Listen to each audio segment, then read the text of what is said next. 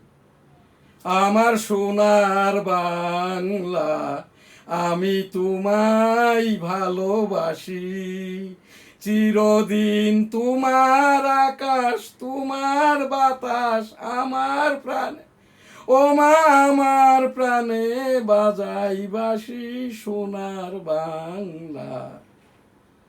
ও মা ফাগুনে তোর আমের বনে ঘ্রাণে পাগল করে মরি হাই হাই রে। ও মা অঘ্রাণে তোর ভরা খেতে আমি কি দেখেছি মধুর হাসি সোনার বাংলা। কি শোভা কি ছায়া গো, কি স্নেহ কি মায়া গো, কি আসল বিছায়েছো বটের মূলে নদীর কুলে কুলে। মা তোর মুখের বাণী আমার কানে লাগে সুধার মতো মরি হাই হাই রে। মা তোর বদন খানি মলিন হলে, ও মা আমি নয়ন জলে ভাসি সোনার বাংলা। জয় বাংলা। আসসালামু আলাইকুম। NSTV নিউজ সহ সকল অনুষ্ঠান এখানেই শেষ করছি। আলহামদুলিল্লাহ, আল্লাহ হাফেজ, আসসালাম।